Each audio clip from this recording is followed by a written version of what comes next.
What's up, everybody? Welcome back to the Toro channel. Some of y'all might want to grab a drink for this one. Or what I'm about to tell you would just be something you can shrug off without one. Or what I'm about to tell you might teach you a thing or two. You might learn something. Or you might just shake your head. Or you might laugh. Or whatever. All good. Anyways, right now I'm having a little orange soda with my rum just to do something different. The Colmado up the street didn't have Sprite, and I was cutting it close to curfew. So I said, you know what? Do something different. Little orange soda's all right. You know, as a kid, I had enough of that. So why not make it grown, have a little bit of rum. Anyways, so here we go. So a couple of years ago, I was still living in Florida. And for those that don't know my history, it goes the D.C. area, Northern Virginia, to Newark, New Jersey, to Florida, before mostly living here the past 7 months.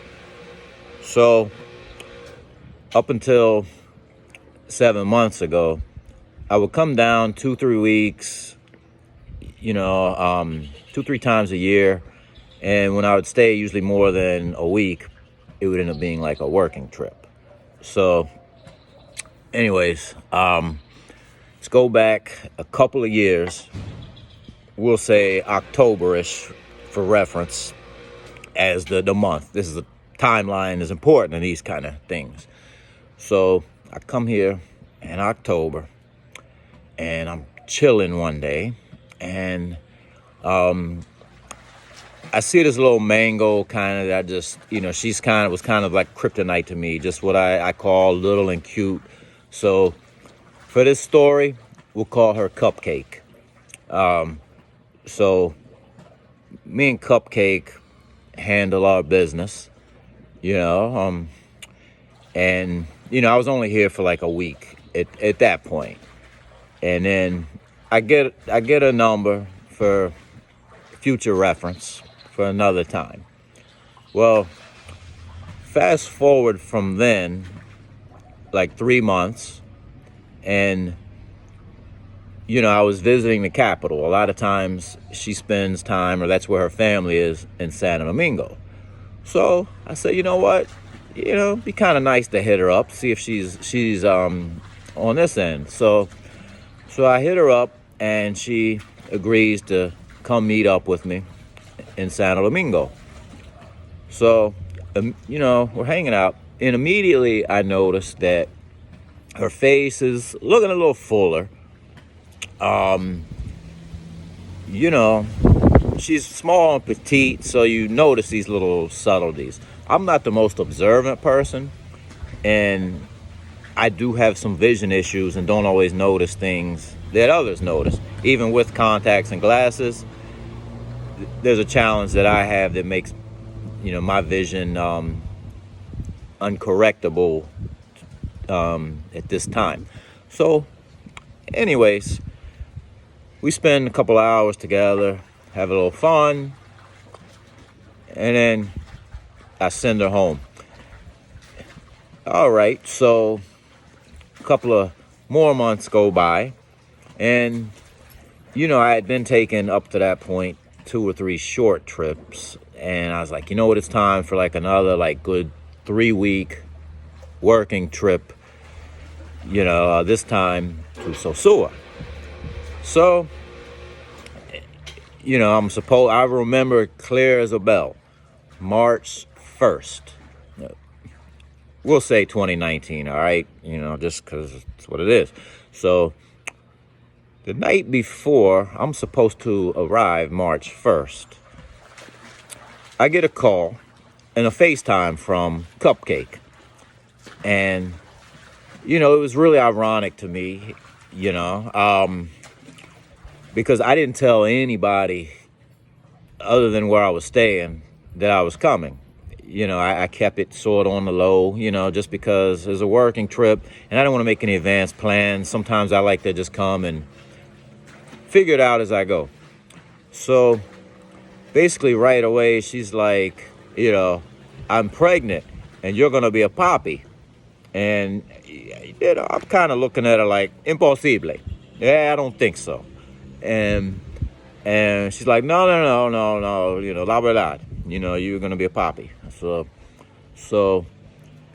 just quick thing about me, at that time I was pushing like 49 years old. And after marriage and just, being all out there at different points in my life, I always say either I've dodged a lot of bullets or up to that point, maybe I was shooting blanks. I don't know, but no one's came forward. And while I was married, we never had children. There's a whole another side to that, but that's a different story. Those that know me really well know those details. So, anyways, moving right along, I'm basically like, I'm nervous, and my pre-trip excitement vibe kind of energy sort of went from like a 12 down to like a 3, thinking, is, this chick gonna try to ruin my trip by, trying to live with me these whole 3 weeks and insisting that this is, my baby, etc. I don't know really what's gonna happen.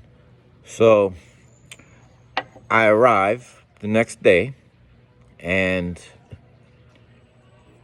either she was busy or I was busy or whatever. We didn't connect the first day. So, which was kind of relief to me. At least let me get one night under my belt of just being me, doing me. So the next day comes, and, we set a time, and she comes over. Well, it's clear, she's like a healthy, solid, who knows, 6 months, we'll say, at this time. And remember, timeline is important. So, we had a little logistics talk. Her saying, you're the poppy, me saying, I really don't think so, but I don't think we have much to talk about as far as a future with us. But if this is my child, I'll be responsible financially, and I would want to be involved in the child's life. So, I'm trying to be the stand-up guy here, understanding, etc. In the States, you might, if you're in doubt, if you think you're accused of something that may or may not be yours, it's a little easier to tell someone off. But here, you just never know who people know or how bad they can inconvenience your life. So you sort of have to take a step back and keep your cool, which is kind of how I was playing at this point. Well, you know what? Sometimes we're all just dogs. So I hit it while she was knowingly pregnant that day. And afterwards, I was like, oh, no, we can't do that again. We have to keep this very, sort of cordial, but not cross that line again. So, yeah, I regrouped. And then we go into the next day. It's Sunday. I had made up my mind, because I was going to be here 3 weeks. And I don't drink every day, so I decided Sunday I'm going to go to the beach a little bit, sit by the pool a little bit, but I'm not drinking alcohol, and I'm not smashing anybody. So she hits me up, comes by. I sit her out front of where I'm staying and have that logistics talk again. Blah, blah, blah. If it is my child, I'm going to be a good dad. I'm going to be financially responsible, and I'm going to be supportive. Want to be in the kid's life. But I don't think it is again. But we can't be doing anything anymore. You and me, we're done. I care about you and your health. I'll pray for you and the family. But there's not going to be, let's not get it twisted. I don't want to mislead you. There's nothing going on here. So, I was in a hotel at that time that had 2 beds. I told her sit in one bed, and I sat across from her in the other bed. And we're sitting there looking at each other for like 2 hours, like watching paint dry. We talk a little bit. I repeat my story. How's your health? How's your mom? How's your cousin? Blah, blah, blah. She asked me, how your sisters? How's your pops? Todo bien, que lo que. So, then, all of a sudden, after a little bit, she's got this, like, sort of strained look on her face. And after doing nothing but looking at each other like 2 hours, she's got this strange, sort of concerned look on her face, like, and she says she doesn't feel that well. She's not sure. And, and now I'm concerned. And because as a gringo, a guest, you don't want there being any situations where you have to call emergency services. Shout out to all our emergency services, first responders, essential workers at this time, by the way. Anyways, peace and God bless. Anyways, you don't want any situation where you have to call the emergency services. And, so I'm like, she's on my watch. So I have to take action because I can't be responsible for something for her or this baby or whatever. So I grab a taxi and we go to the CMC, the emergency room here.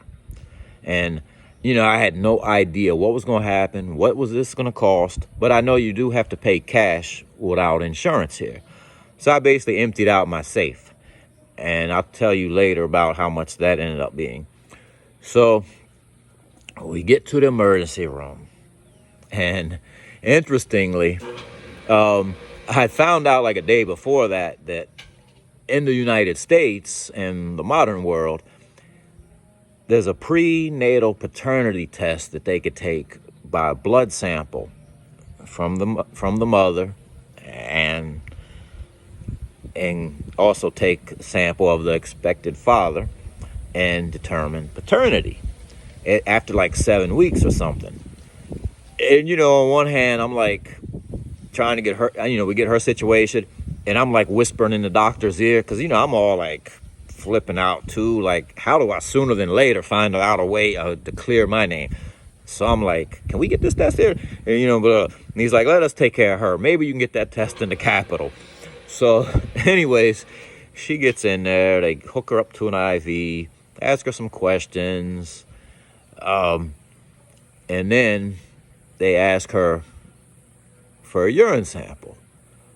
Well, this is when stuff got really real.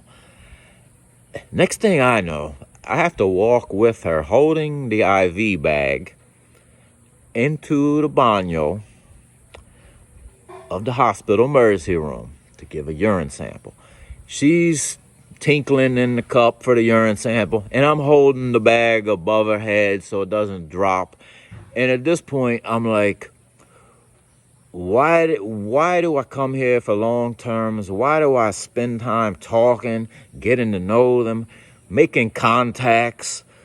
Why couldn't I just been like one of these gringos, smash and grab, hit and run, be in 3-4 days, and and just leave the carnage for others to clean up?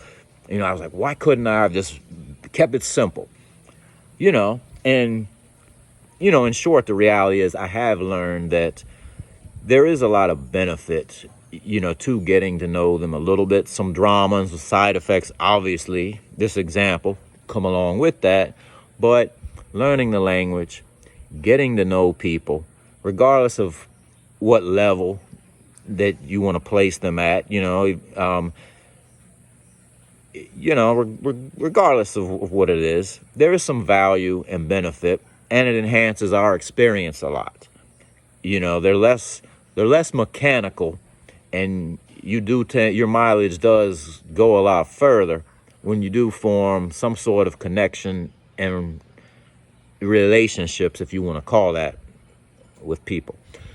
So anyways, after this like moment, we get back into the room, and the doctor comes basically, and it was at this time when it reconfirmed that I didn't pick one of the better ones, let alone to get jammed up in a situation like this with, because my Spanish listening skills are crap. On a scale from 1 to 10, they're like a 4 to 5 on a good day, even though my speaking skills might be like a 7 on a good day.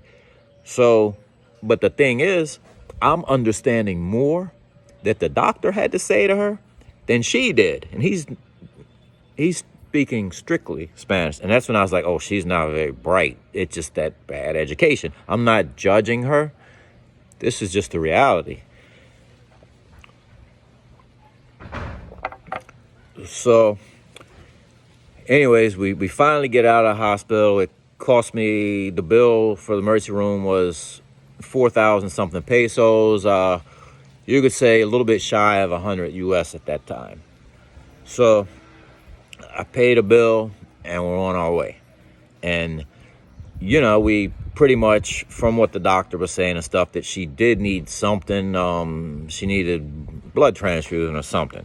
And it would cost a lot of money to do that in Puerto Plata or Sosua without insurance. So, you know, her family and better health care, I guess like the Dominican Medicaid or whatever, is in Santo Domingo. So I basically said, you know what, I'm gonna put your ass on the bus, first bus to Santo Domingo in the morning, where you got family support and etc. And you know, I'm gonna give you a little something, because basically at this point I'm buying my freedom. I said, I'm gonna give you a little something so you can eat, try to keep your health right, for the health of you and the child. It's not for nothing else. And I don't want to hear anything from you. I'm not going to do anything more financially. I'm not giving you anything until after we can confirm the paternity of the child. So we get back to my hotel, and I count out basically what I had in my pocket, which was everything in the safe. And it was like $250 worth of pesos, basically. So, which in this country, that, you know, if somebody's not paying rent or they're living with family or whatever, they can live a month or two, you know, or whatever, off of that. So that's that, you know. And I will, let me rewind real quick. She did try to show me a picture of an ultrasound from her phone. Her phone's much smaller than mine, and with the vision issue, I didn't make it out really clearly what it said. So I sort of dismissed it at that time, and I'm going to come back to that. So she's in the Capitol. I wasn't planning on drinking that Sunday, but at the emergency room visit, you know your boy had to, you know, have a couple Santo Libres later and a little bit of fun just to feel normal again. Take a deep breath. You know, we have her gone a while, and then it starts like, you know, a day or two later. Can you send me something? And I just said, no, I have a lot of bills at this time. You know, I hope the health of you and the child are well. I wish the best for you and your family. A day or two later, you know, blah, blah, blah. Can you send me something? No, I'll pray for you and your family. Couple of days later, so this went on for the full 18 days or so that I was here. And actually, one of the weeks, like maybe the second weekend, actually there was one day where things got really sort of hysterical. Her different people were using her phone, texting me, saying they were her mother, her cousin, her sister, saying that the baby's coming, like they're doing an emergency C-section. They need money for a blanket, milk, pillows, or whatever. And you know, I'm like, I don't know, this sounds crazy. And I'm telling the family, I don't know, can't be my baby or whatever. So just to try to really like put this to rest and figure out what's going on, I go to the hotel manager where I'm staying. We've known each other a while, and he's the most truly English-speaking, bilingual Dominican that I know. So I asked him to call her and try to sort this out. He's like, I'll be glad to help you out any way I can. So he calls her, and I'm standing there, and, and he's talking, what's going on, and she's telling him emergency C-section, whatever. And he asked the pertinent questions, like, how many months are you? How far along are you? And I could overhear through the phone because the volume's high intentionally. And she says, I'm 6 to 7 months. And I'm like, boom, I've known her 5 months. No possible. So anyways, later, she texts me and we didn't get back into the C-section, what was going on, but she's like, I'm like, you just said with your own words, 6 to 7 months, we've known each other 5. So how can this be my baby? And she, she's like, well, you're not God. You can't determine that or this or that. I never claim to be God. I would never I don't put myself on a pedestal to be anything but, myself. So anyways, a week or two later, I go back to the States, and one day I'm just sitting there, and I happen to get a text. It says, oh, the weight of the baby's not, this baby's not gaining weight. The weight's low. I need some special protein or something to get the weight up. Can you send me something? And I said, before I said no, I said, can you send me the picture of that ultrasound again that you showed me from your phone? Back when I was there. And she sent it to me. And then, I blew it up, forwarded it to myself to look at it on the big screen of my computer. I had a second set of eyes that can read all the Spanish details a little better than me. And she said, as of January 10th, she was 19 weeks. And then let's rewind back to when I saw her in Santo Domingo, thought she was a little puffy. And I may have skipped this, but I asked her directly, are you pregnant? And she gave me some long moon in the stars. If the stars align on a rainy Tuesday, once I get off this birth control that my mother, who's a doctor, prescribed me, I can have children if I'm blessed to do so. That was like January 18th. So a week before that, she had that sonogram that told her she was 19 weeks. So anyways, in my head, I'm like doing the math, like 19 weeks. Okay, yeah, that's a good solid 5 weeks before we knew each other that previous October.